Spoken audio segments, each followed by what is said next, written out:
When Deborah Miller buckled her seatbelt on Flight 227 to Honolulu, she believed she was flying toward forgiveness, the kind that stitches years of quiet into something like hope. She texted her sister a photo of the runway and typed 3 words that felt like a prayer: "Wish me courage." By sunrise, her phone would go silent, and paradise would start lying.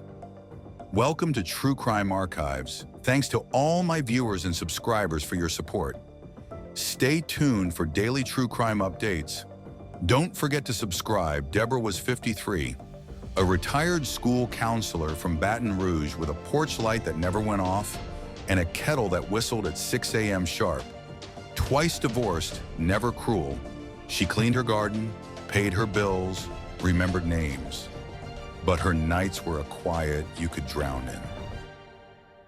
Then came a message on a November evening that didn't sound like the others. "You look like peace." He was Ryan Hale, a surf shop owner on Oahu. Words soft as low tide, eyes kind in cropped photos. He spoke gently. He remembered details no one else did. Her favorite tea, her mother's pearls, the way her father taught her dominoes. The voice notes were steady as a heartbeat you want to trust. Her sister Angela didn't. "FaceTime him," she warned. "His camera's cracked," Deborah said, smiling like she was ashamed of wanting. 3 weeks of good mornings and sleep well later, the invitation arrived. Spend Christmas in paradise. No pressure, just presence. Patience feels like love when you've been alone long enough. She booked the ticket. December 18th, 2022, Honolulu International Airport. Palms swayed behind glass. The humid air carried salt and sun and something else, a faint metallic edge, like the taste before a storm. Deborah expected a sign with her name, maybe a lei. Instead, busy at the shop, sending a driver. His name is Kai. Kai was polite and quiet, steering through the North Shore's narrow roads, beige apartments, bougainvillea, the ocean inhaling and exhaling like a sleeping animal. Deborah rolled her suitcase up a narrow stairwell to 2B. The door was ajar. Inside, slow Hawaiian guitar and a scent that wasn't sea or sunset. Bleach. "Ryan," she called. The voice matched the messages, warm, familiar. "1 second," he said, "just cleaning up." He appeared in the doorway of a dim living room. The same beard, the same gentle eyes, the same smile. But he wasn't the man she'd built in her head. He was 4'8", a man with dwarfism, standing very still. Shock isn't a scream. Sometimes it's a breath you don't catch. Something unkind and unpracticed escaped her mouth before she knew it existed. "Oh my God!" The smile vanished. Something in the room tightened, like a string pulled too far. "You think I don't know that look?" he asked quietly. "I'm sorry," she said, voice trembling. You should have told me." "You wanted fantasy," he answered. "I gave you something real." He stepped aside. "Stay. Let's talk." She considered leaving, considered not wounding him further, considered the months of tenderness. She did what polite women are trained to do. She sat. He poured juice. "To honesty," she said, lifting the glass with a hand that shook. The first sip was sweet. Too sweet. Minutes doubled and then folded. Her eyelids turned heavy, her knees untrustworthy. "I need air," she whispered, reaching for the door. "You're not going anywhere," he said, softly like a lullaby. The glass fell and shattered. The world tilted sideways. And then, dark. At 6:48 a.m. the next morning, Angela texted, "You land okay? Send a pic of the ocean, sis." No red receipt, no dots. A silence that felt wrong in the bones. Angela checked the shared location. A blue dot hovered near the North Shore, then flickered to gray. She called. "Voicemail." She called again. "Voicemail."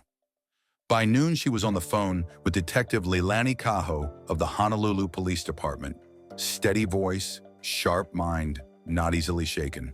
Screen grab sent, itinerary shared. He said he runs a surf shop, Angela added, but I can't find a website. Leilani didn't argue. She didn't soothe or scold. She listened to the quiet between the words. A woman's intuition is evidence when you're trained to hear it.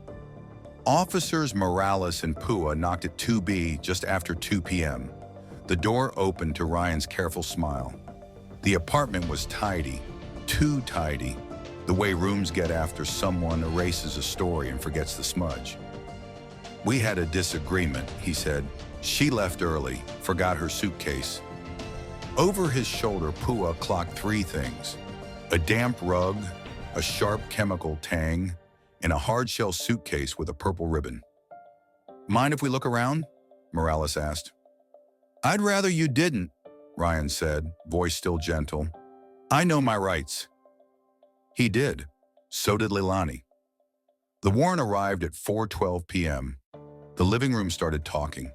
2 coasters, one still wet, a Tide trash bag heavy with towels, a blister pack of sedatives beneath takeout cartons. Luminol whispered blue beneath the couch.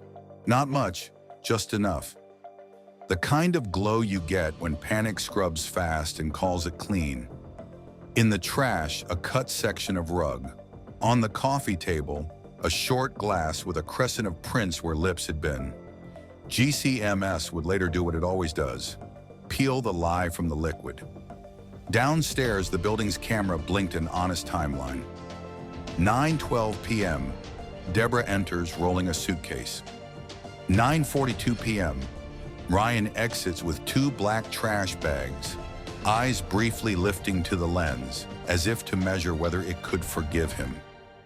Evidence doesn't forgive, it accumulates. Here's where the story pivots. The power shifted away from paradise and toward the people who don't blink when truth gets ugly. Leilani had the glass, the cut rug, the sedatives, the footage. She had a sister who knew when something wasn't right, and a timeline that could not be charmed. In the interview room, Ryan began with denial. She left, she was fine, she called a ride, but the air is different where fluorescent lights hum and printers click, and the ocean is on the other side of glass. His composure frayed at the edges. You think I'm a monster? He asked. I think you're scared, Leilani said. Scared people do terrible things. A long silence, then a quieter voice. She looked at me like I was broken. What did you do, Ryan? I tried to calm her, he said. She wanted to go. I grabbed her arm. She fell. He swallowed. I cleaned. I panicked. I drove toward the ocean. No body, but bodies are not the only way the dead testify. The jury would later see the receipts the pharmacy purchased 2 days earlier, the search terms that trace panic like a heartbeat, how much to sedate, how to clean blood, ocean disposal, Hawaii. They'd hear Angela's voice on the stand, steady through tears. My sister wasn't reckless. She was lonely. And they'd watch the camera footage. In, not out. But that's not the end of part 1, because justice isn't a straight line. It bends through choices and leaves a trail of maybes. The lesson? Love isn't foolish. Silence is. Ask the hard questions. Confirm the face that keeps promising you peace. When something smells like bleach in a room that should smell like ocean, leave. And if you are the person who loves the person who is suddenly quiet, be the one who refuses to let courtesy bury doubt. Knock, call, demand. Because predators rely on our manners and, too often, on our mercy. 2 weeks after the arrest, a municipal worker on the windward side opened an anonymous tip line email. Check drainage 6 at Kauailoa. Look for purple ribbon. No signature, no IP trace that made sense. Nothing except the timestamp. 3:07 a.m., the night after Ryan's confession. Leilani's team pried open the heavy grate at dawn. Inside, tangled in roots and dark water, they found a strip of luggage lining, cheap nylon, cut rough, threaded through with a single ribbon, sun-faded violet, and something else, a prepaid flip phone, dead but not ruined, wrapped in cling film and wedged against the concrete lip. When forensics powered it, it blinked once. One bar, one message unsent, drafted at 5:26 p.m. on the day Deborah vanished. From unknown to Angela B. Subject, if you get this body, he isn't. The cursor froze there, as if a hand had been pulled away mid-sentence. Who typed it? How did that ribbon get under a locked grate? And why did the tip arrive after Ryan was already in custody? When investigators powered up the old flip phone found beneath the drainage grate, the screen flickered like a heartbeat fighting to stay alive. One unsent message sat frozen in time. He isn't, that was all. No name, no explanation. Just half a warning typed seconds before everything went silent. Detective Leilani Cajo stared at the evidence table under the harsh white lights of the Honolulu police lab. The phone wasn't Deborah's. It wasn't Ryan's either. Yet her fingerprints were faintly etched into the surface. Someone else had handled it after her. Someone who didn't want that message to be sent. The phone technician whispered, "Detective, there's another profile logged into the SIM. One contact saved only as C, no last name." Leilani's pulse tightened. "C," she murmured. "As in Chris?" Outside, the Hawaiian air was still heavy with rain. The discovery meant something dark. Either Deborah had reached out to someone other than her sister, or her killer wasn't working alone. 3 days later, divers searching near the Kauai Loa shoreline found something gleaming between coral and rusted rebar. A woman's gold watch, still ticking beneath the surf. Engraved on the back, DM, keep time with love, AB. Angela Bryant's gift to her sister. It hadn't been underwater long, which meant someone came back to the scene. Someone trying to hide what the tide could no longer keep. Detectives went back to the footage, this time scrubbing every frame from the apartment's window reflection. The discovery stopped everyone cold. Behind Ryan's reflection, another silhouette, taller, broader, wearing a baseball cap, helping him lift something heavy into the black trash bags. A second man, not Deborah, not Ryan, someone else. Leilani leaned forward, her voice barely above a whisper. "He didn't do it alone." The building's visitor log confirmed it. One new signature scrawled in cheap blue ink. Chris H., maintenance. But there had been no maintenance scheduled that week. When Leilani cross-checked, no worker by that name existed. The surveillance camera showed him walking out of the building at 9:44 p.m., 2 minutes after Ryan hauled the bags to the dumpster. The same moment the city's storm drain camera went offline. When detectives confronted Ryan in custody, he sat silent for a long time. Leilani slid the photo across the table. "Who is he?" Ryan's eyes flickered, but he didn't answer. "You weren't alone, Ryan," she said, voice low. "Who helped you?" He gave a small, strange smile. "You think you know everything," he said softly. "You don't even know why she came here." Leilani frowned. "She came here for love." Ryan's tone hardened. "No, detective. She came here because someone told her to forgive me." That night, Leilani opened an archive file from 2021, another missing woman from Louisiana. Same age as Deborah, same dating site, same opening message. "You look like peace." The man she'd been speaking to? Chris Haynes. The name hit her like a wave. Chris H. wasn't a stranger. He was the shadow behind the curtain, the ghost in Ryan's reflection. The two of them had been working together all along. Two predators running a cycle of lies, one to lure, the other to finish. But Chris had vanished the night Deborah died.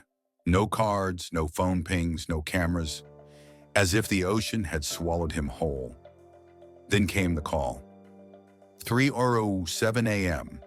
The department's anonymous tip line rang once. A hoarse, distorted male voice whispered just 6 words before the line went dead. "She isn't the last. Check the drain." The number traced back to a burner phone purchased under the name Chris Haynes. Angela returned to Honolulu for the trial, clutching Deborah's photograph like a lifeline. During recess, an officer handed her a plain envelope. No return address.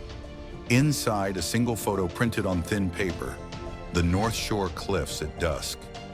In the corner, handwritten words, "Forgive me, she isn't gone."